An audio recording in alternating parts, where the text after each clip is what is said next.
மூக்குடைப்பட்ட பாவனா, தரமான சம்பவம் செய்த யோகி பாபு, யாரை சீண்டி பார்க்கிறாய்? ஜெயம் ரவி என்ற தனது பழைய பெயரை ரவிமோகன் எனவும் மாற்றிக்கொண்டார். இப்போது தயாரிப்பாளர் மற்றும் இயக்குனராக ரவிமோகன் மாறியிருக்கிறார். சமீபத்தில் தான் ரவிமோகன் ஸ்டுடியோஸ் என்ற பெயரில் சொந்த தயாரிப்பு நிறுவனத்தை அவர் துவங்கிய நிலையில் அதன் துவக்க விழா சிறப்பாக நடந்தது. இந்த விழாவில் தனது நிறுவனம் தயாரிக்கும் படங்கள் குறித்த அறிவிப்பை நடிகர் ரவிமோகன் வெளியிட்டார். இந்த விழாவில் பேசிய பலரும் நடிகர் ரவிமோகன் நடிகராக மட்டுமின்றி இயக்குனராக, தயாரிப்பாளராக ஜெயிக்கவும் வாழ்த்துக்களை தெரிவித்தனர். ரவிமோகன் ஸ்டுடியோஸ் துவக்க விழா நிகழ்ச்சியை தொகுப்பாளர் பாவனா தொகுத்து வழங்கினார். இந்த விழாவில் முக்கிய விருந்தினராக நடிகர் யோகி பாபு கலந்து கொண்டார். அதற்கு முக்கிய காரணம், இயக்குனராக அவதாரம் எடுக்கும் நடிகர் ரவிமோகன் இயக்கும் முதல் படத்தின் ஹீரோவாக நடிக்கப் போவது யோகி பாபுதான். அதனால் இந்த விழாவில் முக்கிய விருந்தினராக அவர் கலந்து கொண்டு ரவிமோகனுக்கு வாழ்த்துக்களை தெரிவித்தார். ஆனால் இந்த விழாவை தொகுத்து வழங்கிய தொகுப்பாளர் பாவனா நடிகர் யோகி பாபுவை அவமதிக்கும் நோக்கத்தில் நடந்து கொண்டது ரசிகர்கள் மத்தியில் பலத்த அதிர்ச்சியை ஏற்படுத்தி இருக்கின்றது.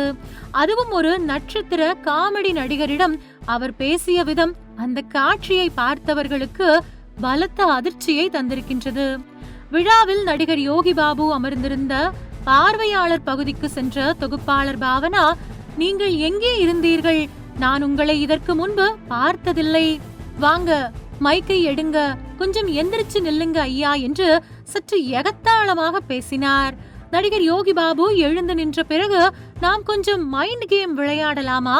உங்கள் மைண்ட் வாய்ஸ் என்ன சொல்கிறது என்று பாவனா யோகி பாபுவிடம் கேட்டார். அதற்கு யோகி பாபு, ரவி சார் ஒரு படம் தயாரிப்பதாக கேள்விப்பட்டேன். அந்த படம் நன்றாக ஓட வேண்டும், அவரது தயாரிப்பு நிறுவனமும் நன்றாக வளர வேண்டும் என்று தன்மையாக பதில் பேசினார். அதற்கு தொகுப்பாளர் பாவனா, நீங்க ரொம்ப நல்லவங்க மாதிரி பேசாதீங்க, மனசுல நினைச்சத சொல்லுங்க என்று சொன்னதால் நடிகர் யோகி பாபு ஒரு நிமிடம் திகைத்து போய்விட்டார்.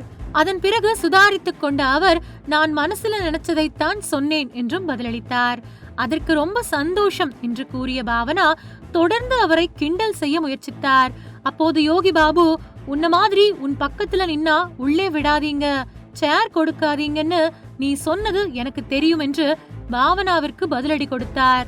இந்த உரையாடல் இப்போது சமூக வலைதளங்களில் வைரலாகி வருகிறது. நடிகர் யோகி பாபுவை இந்த விழாவில் தொகுப்பாளர் பாவனா அவமதித்து விட்டார் என்ற புகார் ரசிகர்கள் மத்தியில் எழுந்துள்ளது. தனது நடிப்பு திறமையால், டயலாக் டெலிவரியால் ரசிகர்களின் வரவேற்பை பெற்று இன்று முன்னணி காமெடி நடிகராக அவர் இருக்கிறார். பாவனா எதற்காக அவரை எழுந்து நிற்க சொல்ல வேண்டும், எதற்காக நீங்கள் நல்லவர் மாதிரி பேசாதீங்க என பொதுவெளியில் அவரை அப்படி விமர்சிக்க வேண்டும் என்று பலரும் கேள்வி எழுப்பி தங்களது எதிர்ப்பை தெரிவித்து வருகின்றனர்.